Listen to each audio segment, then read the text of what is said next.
Podcast underway in a couple of minutes, so let us know if you are indeed coming in to this one live and ready to rock and roll.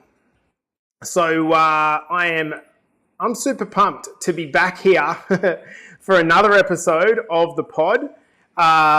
So this is a double episode, so let us know if you're coming in live, guys. We're going to be getting started on this one in just a moment. I'm going to give you the reason why we're in a double episode today in a moment. So it's a little bit of a combination of a couple of things. So if you are here live, guys, make sure you let us know in the comments. This is going to be a really challenging topic and one that obviously I want to know who I'm speaking to so I can deliver it in a way that kind of got people in my mind. That's all right, Abby. You can catch up on this one once it's produced into the Apple podcast player and the Spotify podcast player and all the players. And so we're good. Guys, we're going to get it rolling in 1 minute. So make sure there's 13 people here coming in live. Say hi in the comments, guys, so I can see what's going on and who it is here. All right, MZ, what's going on, mate? How are you? Travi, my legend. Yes, I am reading your mind, mate. Amy Brown, how are you, girl? Abs is here. Shelly Belly's here. Hola, Kel, how are you, mate? Clint's here. Mikey's here. Renee's here. Maddie's here. How good is this? I love this. In the kind of, it's like the middle of the day, right? Middle of the afternoon. Tez is here, of course, the ever-present Tez. So I might actually start to bring this one to a readiness, guys. So just want to make sure that I'm ready to rock this one. All right, so guys, if you've got any comments that you want to make live, please comment along. If it's relevant in the nature of the podcast, I'll obviously display. Other than that, I think we should get started. Let's rock and roll. On the count of 5, 4, 3, 2, and 1. Welcome back to the Better Body Academy podcast. This is the podcast that you come to when you're sick of the dumb diets and unsustainable workout programs. Now, this is really interesting. We are on episode 96. I have never done a double episode in the one day before. We had a fantastic chat to one of our kings of our male academy, Mr. Dan Troutman, earlier on today. Thank you so much, Dan, for coming in. Super inspiring. If you didn't listen to that episode, it should be produced in the next day or two. Make sure you get onto the podcast players and listen to it because it was a killer episode. Okay, so now in this episode, I want to give you the nature of what we're discussing here. So I don't think the majority of people that listen to this are inside of Better Body Academy, so there's nothing wrong here. But what I will do is not mention who the post is responding to, and rather just talk to you about why I'm doing this post. So I'm flying back to Sydney tomorrow morning and then out to Fiji the next morning for a week. And so I wanted to get a podcasting episode because this is something that I've never really addressed before. It's a super challenging topic to address. And so this is not going to be a factual episode. This is going to be my opinion episode. And so I'll share with you my opinion, take out of it what you will, and maybe you can get something out of that that helps you in your own life. The topic that we're going to be dealing with this afternoon is how to find your life purpose. It's like, there's like thunderbolts and lightning and shit coming out of the roof here. How to find your life purpose. What a provocative title. What a difficult subject to deal with. Now, first, what I'm going to do is I'm going to read you the post that was made and I've taken out the names, and I want to read this so that you understand the context of why I'm responding to this post in a more public forum. Okay, so here's the post. Hi team, not sure what I'm trying to say. I'm just feeling totally and utterly lost at the moment. I'm still going to the gym doing my weight training, but I'm struggling in life generally and wondering what my purpose is. I have zero motivation for anything just at the moment and feel empty. Not sure if it's because my second daughter just turned 18 and now has her own life. I've been a mum for 20 years and just feel like I'm a bit redundant now. My son is also off with his mates. just feels like I've poured into, something for 20 years and now I'm not really much needed anymore. I enjoy my job, but I still don't feel fulfilled. How the fuck do you work out what your purpose is? It also seems like I'm spending my entire time just working and not necessarily getting ahead, and I'd love some opinion and some direction. So that is the nature of this. So what I might ask at the start is, who has ever felt that way? Let us know in the comments, have you ever felt that way? And I certainly resonate with this topic because that's exactly how I feel, or felt. Rather, I was at a point where I was just questioning it and what am I here for? And then you have feelings about feelings about feelings about feelings, and all of a sudden you're 17 levels deep and you're like, oh, what am I actually on this earth for? So I think the fact that this question was asked by this person is legendary. And as Trav says in the comments, such vulnerability, what an epic post. I totally agree, Trav. So this is a really challenging question to ask, and the reason is to answer rather, because there's a mix of emotions, and then we start to go down the line of what's the meaning of life. But I wanted to address it because I personally was plagued by these things, especially before I became a dad and a coach. And so like my client, it wasn't that I had a bad life, okay? It wasn't that I hated my job. I just felt a little bit empty. There's no real other way that I could describe it. I just felt a little bit empty. And so I'm approaching this from personal opinion, not fact. So firstly, let me frame up this topic regarding the idea of a life purpose. I used to hear a lot of people in my surroundings talk about their life purpose. And that's a really hard thing when you, in that moment, feel purposeless. Would you agree? So it's hard to be surrounded by people who you feel are just like ready and rocking and rolling, but you are not on the same level. You're feeling like, what's wrong with me?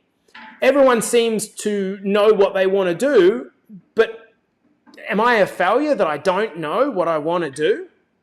I couldn't understand why people who I felt I was more intelligent than, more motivated than, were getting what they wanted in their wealth, their career, their relationships, than I was. And instantly I see the error here in these comparison games. But these are the thinkings that I had. Now, the problem that I see with this, to start off, right at the start, is this concept of a life purpose. It's like we're all looking for some divine intervention to strike us and become our why. That's what it's set up like. That word is like, it's not a simple word. It's like life purpose. It's like, whoa, I'm going to have this moment that all hell is going to break loose and I'm going to be just like struck into some massive amount of purpose. But the reality is, in life, some things we do are fun, others are boring, shit, and really worthless. And we do them because we do them out of habit. So I think a better question to ask is, how can we do more of the stuff that makes us feel good and stuff that feels important rather than us hoping to pass more and more time? And I think that there's this idea that there's a one-size-fits-all process to revealing your purpose or what is going to make you happy. But that's crazy. How could there be a one-size-fits-all process to discovering purpose? Like, if you think about that doesn't really make sense. One thing that I've begun to understand from coaching, many hundreds of men and women is that we ourselves are usually the source of our own pain. I'm going to say that again. We ourselves are usually the source of our own pain. And the pain is a product of setting up expectations on what we think we should be actually doing, or actually being, or actually experiencing. So I'll take you through that again. We're the cause of the problem, the cause of our own pain, and the pain is a product of us setting up expectations around what we think we should be at a certain point in our lives. And often that is impacted upon what we think society thinks that we should be by that point in time. Like having a life purpose. I see that finding our life purpose should not so much be an exercise, but more of an evolution. But instead, it's set up as this kind of paradox or this kind of dichotomy of like, I'm a failure until I found out my life purpose. And we just continue to feel really shit about that. This podcast episode is in response to a question that's asked by a client, but my response to this is perhaps inspired by an article I read a few years ago by an author named Mark Manson, who wrote the book, The Subtle Art of Not Giving a Fuck. And so what I've done is put here some conclusions, because I actually think that perhaps the challenge here that my client is struggling with the whole life purpose thing might be more around the mindset of a life purpose and passion versus what one should actually do and the process of getting to where one wants to be. So I'm just going to give you maybe 6 or 7 conclusions that I want to share and hope that this adds some value for you. The first conclusion is this. Everything that we do sucks at a certain point in time. Now, social media would have you believe the exact opposite, right? It would have you believe that being a dad is the most gracious fucking thing in the world. The truth is, you're not seeing the full picture of any one father's life. And I'm using a father because I'm a father. But it's not amazing all of the time. Even people that are living what would be termed a purposeful life in their opinion aren't enjoying themselves 100% of the time. A lot of the time, I personally feel like I am eating shit. That's what I actually feel like. But I see that shit eating is a payoff for a huge upside. Let me give you an example of what the upsides are. Being able to travel, being able to have time with my wife and my daughter, being able to see a client that completely transforms their life, like Dan this morning. Getting a message off that client saying that this is the best decision I've ever made, but I have to eat shit for a period of time to get the upside here. And a great question to instead ask yourself is, how much shit are you willing to eat along the way? In other words, how much can you tolerate eating shit before you get ahead and get a breakthrough? One of my personal competitive advantages, in my opinion, remember this is all my opinion, is that I can tolerate a hell of a lot. I can tolerate a lot. Years and years and years of rejection, people undermining me, questioning my ability, but I keep on task. Most people are just not that persistent. So my suggestion would be, as a first conclusion, is we've got to find something that you like and are passionate about, even if part of that is that you eat shit for a while. If it's tolerable shit and gives you some fleeting happiness from time to time, that's better than doing something that you don't ever want to do that gives you zero fulfillment. And if you're doing something like that, then I think it is time for a change.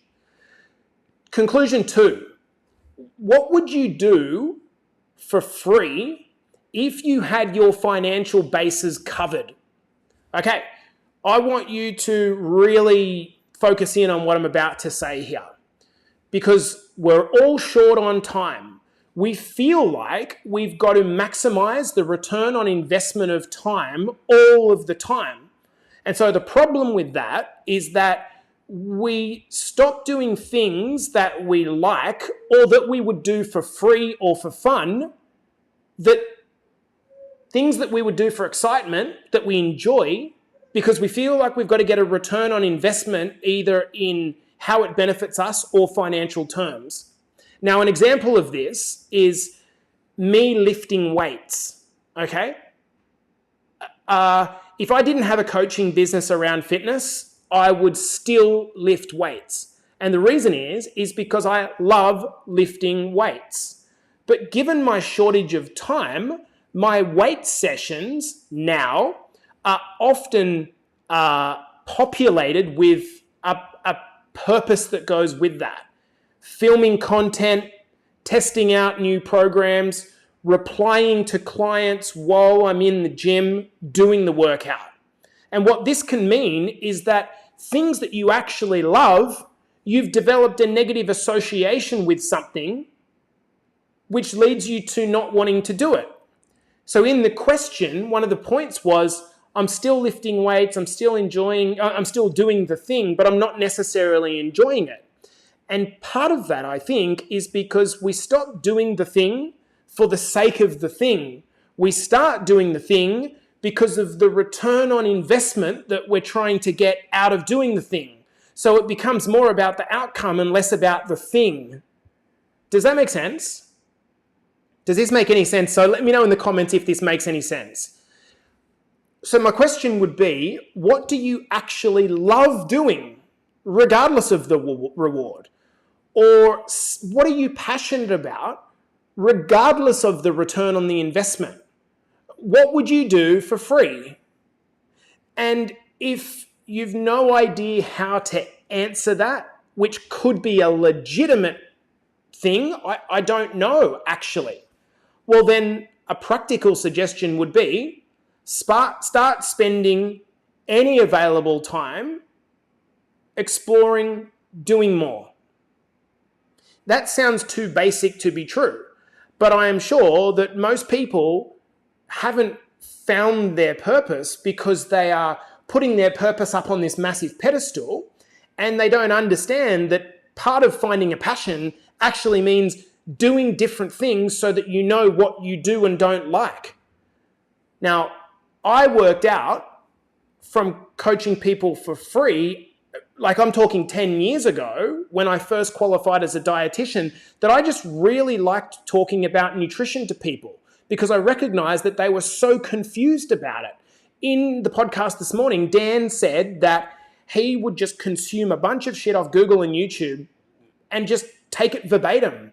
And I used to love the idea, I wasn't getting paid for it. I love when someone would say something and I had the expertise to be able to correct it, simplify it. And 10 years later, this is now a financial pursuit called the Better Body Academy. You see, I was doing it for free long before I was getting paid for it. Does this make sense? Number 3 is a conclusion. What speeds up time for you? So I think a lot of us, we get trapped in doing things. And as an example, we're in the middle of our week and it's a Monday or a Tuesday or what we call hump day. And it feels like the week is going really, really, really slow. And you just can't wait for the weekends. The existence sucks in the interim.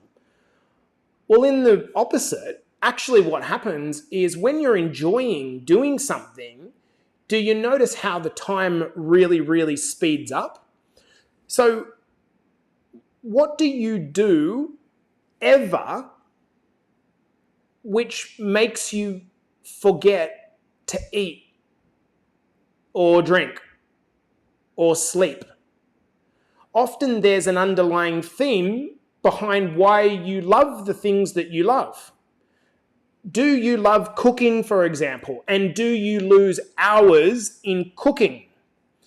Is that about the fact that you love cooking so much? And if you do, well, cook more. That's a passion. Or is it that you like the idea of challenging yourself to do new things? And so part of the reason that you feel purposeless is because you're doing the same thing over and over again when actually subconsciously, you get really hyped and you lose time doing new things. So perhaps doing more new things could be the thing that reignites your passion. Can you read for hours books, or could you watch YouTube for months on end and get in the YouTube hole, is that about the fact that you love YouTube so much? Or is it the fact that you love the process of learning? We often say that we have no time. I've got no time. But we're dumping hours into activities that we don't thoroughly enjoy. But we do it because we're too tired to do what we'd actually prefer to do, or too complacent to do what we'd prefer to do. I'll give you an example personally. I love fishing and spearfishing. I haven't been fishing or spearfishing in 10 years. What the fuck? I love it. I'm passionate about it, but I'm not doing it. And so part of these podcasts sometimes for me is speaking it out into existence. One of the commitments that I've made is that when I'm back on the Central Coast in the early part of April, I will go fishing with my dad because I know that I love that. I personally love learning new things. If it wasn't that I had responsibility to clients and family, I could be one of those guys that end up in the casino playing poker machines and pissing themselves. I could be like that with TED Talks because I love learning new things. What do you love doing? And start with that. Conclusion 4. You've got to stop fearing failure. And with this specific client, I suspect that this is a big thing. A big thing. The failure is not going to kill you. And we always talk about failure inside the academy. But let me give you another take on it. It goes without saying that you've got to be really shit. You've got to suck at something to become really, really good at it. And I feel specifically like this client who I absolutely adore feels like they would be judged as dumb, stupid, due to trying things. So they may not try things and therefore never have a go at something that they might want to go that might be important to them for fear of embarrassment. So if embarrassment sucks and your ego stops you short of doing the things that are possibly going to embarrass you, you're fucking yourself, actually.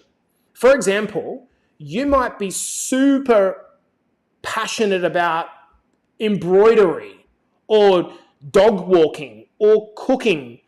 You might love to start a business in one of those things, but the avoidance of failure stops you from doing it.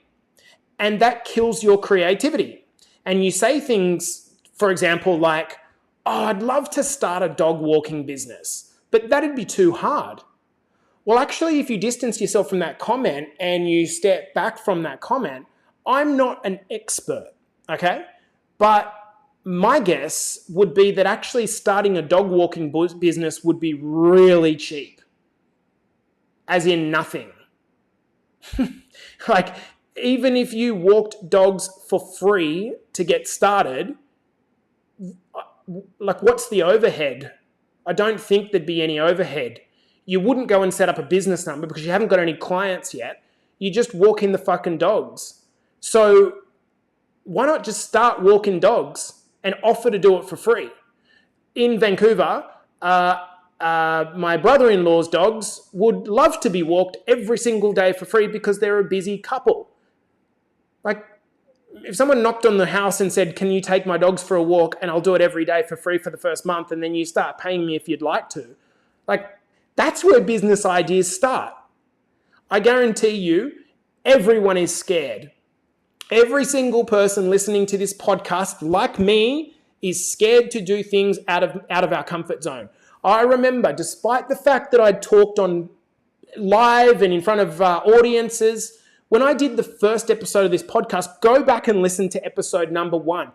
My heart was jumping out of my fucking chest. I can't even explain to you how nervous I was and like anxious, and I don't get anxious, and I just took over me. You know, like, the easier thing would be to not do the podcast because I'm not perfect at it yet. I think dumping in and doing things where you will fail is a really, really good idea. Conclusion 5, and I'm going to invite you to go back over these when we're finished. Purpose for you might mean do your small part in fixing the world. So for me, my conclusion was this: most of the world, in fact, 2/3 of the world, is overweight or obese. No one likes feeling that way. Like, people might tolerate it, but they don't like feeling that way. So I'm going to go passionately about solving a small number of lives in the grand scheme of things. That idea or that concept is bigger than me. And if you've been in the academy or around me or my coaches, our coaches, for long enough, you will know that the purpose is much, much bigger than any one of us individuals. There's something about the idea of solving a problem that's much bigger than you, makes you feel small, and therefore gives you purpose, because you will never totally solve it. You're always going to be working on it. I'm not going to solve global obesity. I might solve 0.000000 and add another billion zeros. But because of that gravity of what I'm trying to solve, it keeps me purposeful. For example, we flew to Canada. Anyone that's flew from Canada to Australia. Anyone that's flown with kids knows that flying with kids absolutely sucks. They are just gremlins, right? And so someone got sick of gremlin kid on flight, and they created this cushion that basically sits between the end of your seat and the back of the seat in front. We hated the fact that we couldn't sleep so much that we bought 3 of those cushions. And they sit in between the seats in front, meaning that Ocean can lie down that way mid-flight once the seatbelt sign goes off. That happened out of someone going, well, I'm passionate about this small problem that is bigger than me, that impacts upon a bunch of people. Maybe watching the news gets you so riled up about something like sex slavery or pedophilia or mental health, or let's just take Dan Troutman from this morning, not racial injustice, but Indigenous people that are dying young. And it's kindled in him a passion. On the surface, our program in the academy is about fat loss, right? But actually the deeper problem that I am trying to solve is people hating themselves. I'm passionate about that because it feels good for me to know that I am chipping away at something which is to help people start to love themselves a little bit more. But actually it doesn't need to be that grandiose, nor does it need to be a full-time thing that replaces your job. My sister-in-law, Lacey, I don't want to go into the details because it's her business, but she started volunteering in, my understanding is in drug and alcohol counseling, because it was for free, because she wanted to help out and she wanted to have purpose in doing that thing. So it doesn't have to be something grandiose, but if you feel that it makes a difference, it's the feeling of making a difference that makes the difference. If you are listening to this podcast live and there is 15 of you, write that in the comments. It is the feeling of making a difference that makes the difference. It's the feeling of making a difference that makes the difference. Conclusion 6. It's through doing things that are going to help you discover your passion. Okay? Some things you're going to do and you love them. Other things you're going to do, you're going to hate them. But the truth is, you're not going to know until you actually do them. If you don't do new things and instead do the same things, how would you ever come across passions? As a silly example, if your only holiday ever is to go to Bali, obviously pre-COVID times, and you do that because you like it, and the reason you like it is because you're familiar with it, then you may be missing a huge passion and possibly career in travel writing because you keep doing the same thing as opposed to a different thing. And that's just a silly example. Again, Dan Troutman from this morning, he didn't know that he had a passion for helping other people until he helped himself, which through doing something that he didn't intend to solve a life purpose. Like Dan wasn't thinking, I need to work out how to find a life purpose, but he did a thing that was just an experience. And then in the process of doing the thing, he found out that he had a passion for the thing, and now he wants to do the thing as a passion or a purpose. And that's only happened because he's been exposed to it. Travis was the same. Travis is watching here, and when I met Travis was the furthest thing from passionate about health or self-development. He was the most stuck, unmalleable person that I've ever come across. Now he is the exact opposite because he did the thing like Dan and he was the furthest thing from a coach. Now he wants to be a coach because he did the thing. So the start point is often doing things that you don't necessarily think you're going to like, but you just do them for the experience to know whether you like it or not. You might be the world's worst surfer, but if you haven't tried doing it because you're scared to do it because of the failure and the judgment, you might actually be a bloody world champion surfer, maybe, in the vintage class. But the point is that how would you know? And I've got a really interesting example here.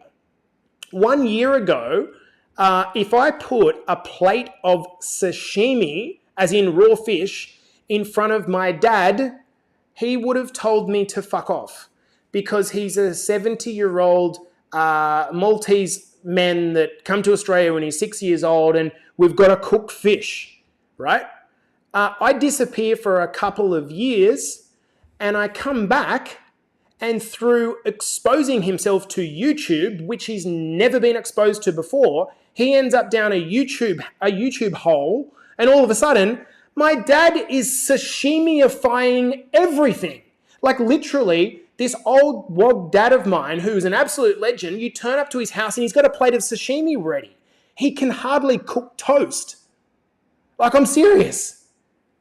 And my sister will attest to this. It's like, what the hell? My sister struggled with such buckling anxiety. Coach Carly, it was like buckling anxiety. But she did a thing and discovered a passion in the process.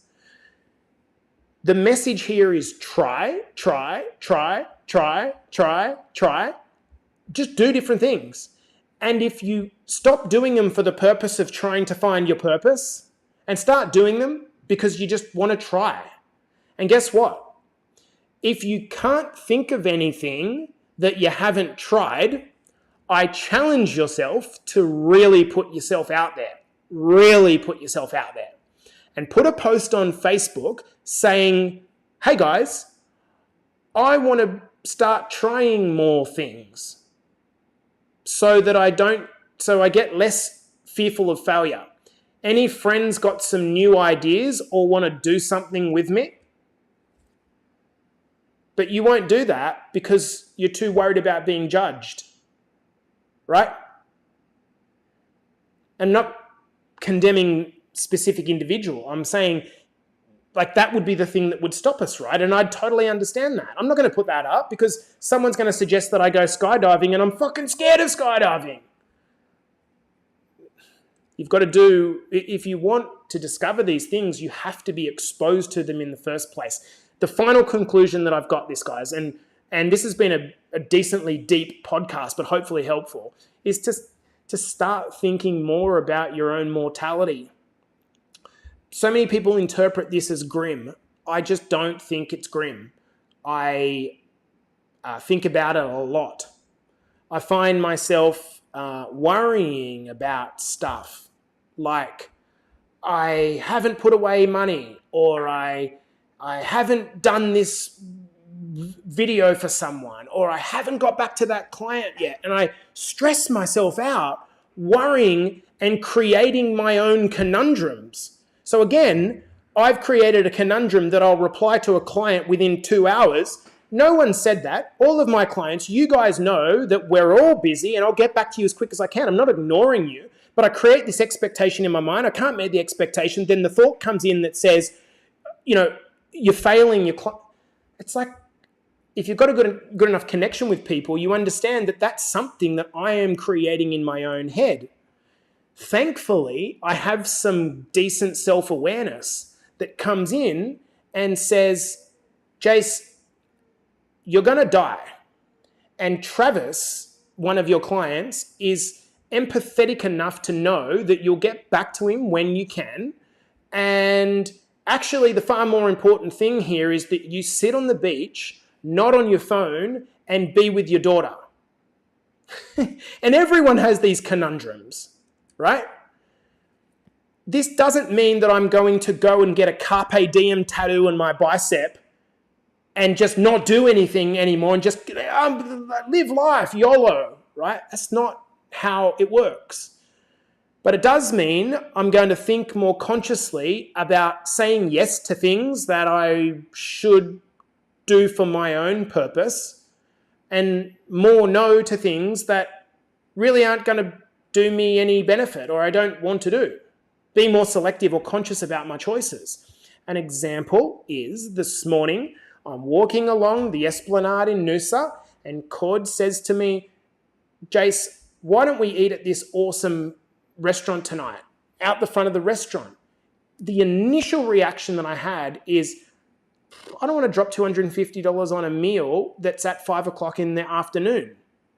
And then I'm just like, the awareness come to me and was like, fuck, like this is the last day we're here. The sun is shining. What could be a more important thing than to spend money on than time with my family? But the problem is we just so caught up here. So what if instead you made your personal mission to create a legacy for your grandkids? How can you shape what you would like to be remembered for starting now? Death can be the reminder for the need to worry less about purpose and go deeper on passion. I'm going to say that again. Death can be the reminder, the imminent mortality can be the reminder of worrying less about purpose and more about passion. Finishing off this episode, I want to make a couple of direct comments to our original poster, my beloved client. Here's a couple of comments to finish off specifically in regards to your question or post. Life is cyclic. Okay? It's okay to have flat spots. That is normal. What is more problematic is having feelings about feelings. And we covered that in the mastermind program, didn't we? They are called meta feelings. It's when you feel unmotivated or feel you're in a flat spot. So as a result of feeling in a flat spot, which is completely natural, you feel bad about feeling in a flat spot. And then because you feel bad about feeling in a flat spot, you feel sad or annoyed about feeling bad about feeling in a flat spot.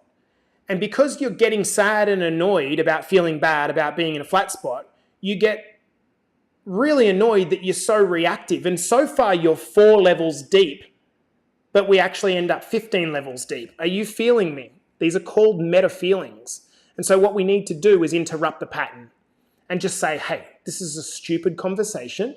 To go through a flat spot is completely normal and a cyclic part of life. Number 2, lacking motivation is normal because motivation is an emotion. Remember your coaching. Please remember your coaching. How do you create passion and motivation? Taking action. Passion and inspiration is the product of taking action, not the cause of it.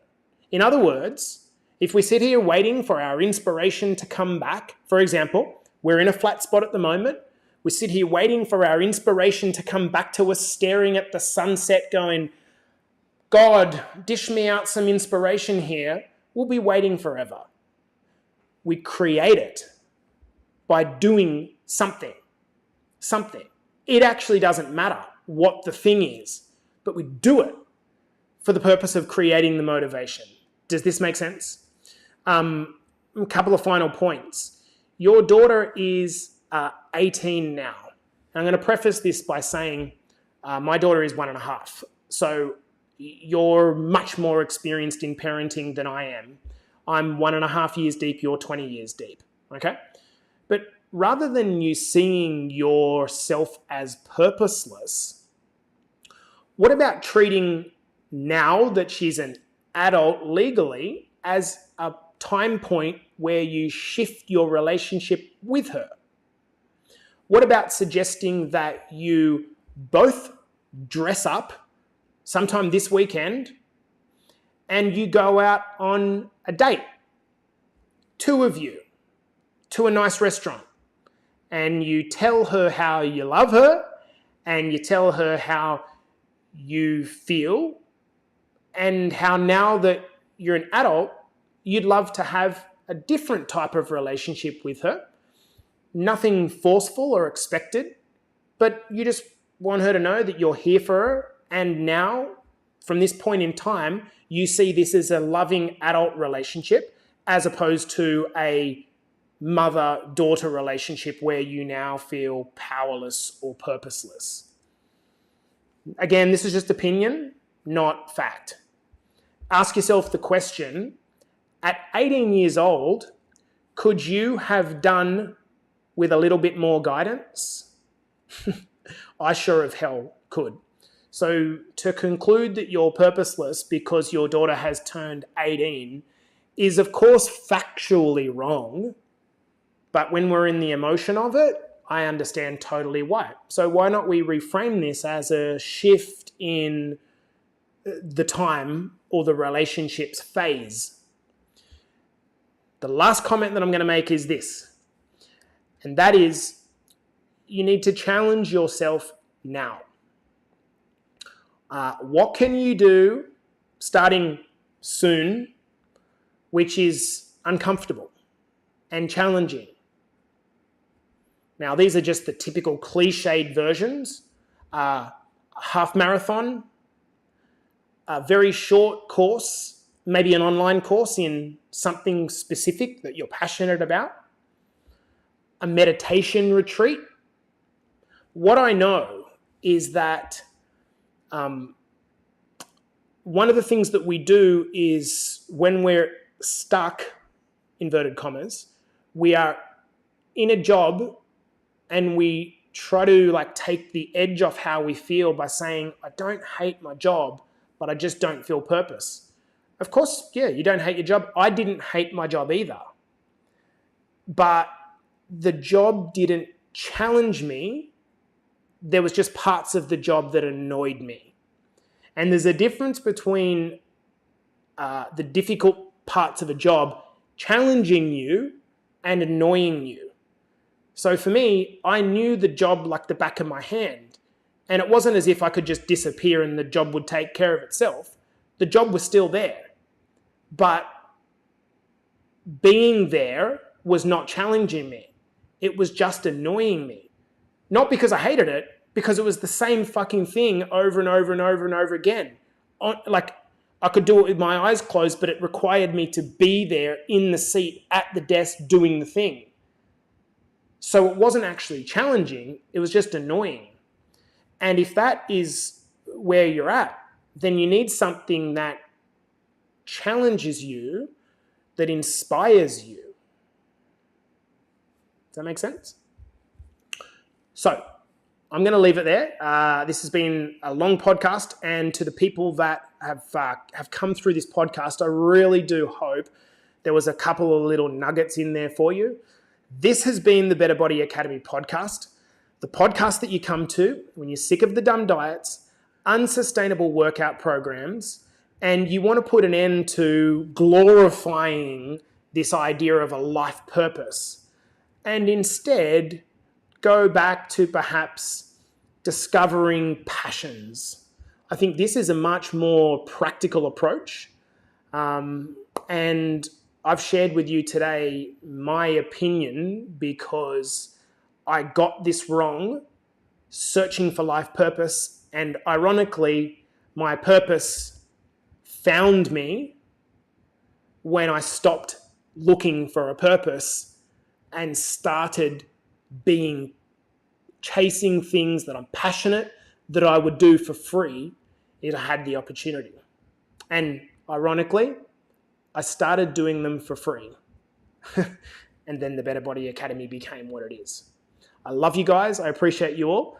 Share this episode if you think it would benefit. And if you haven't yet done so, please head over to the Apple Podcast player, scroll down to the bottom of podcast 1, and you'll see the opportunity to leave a review.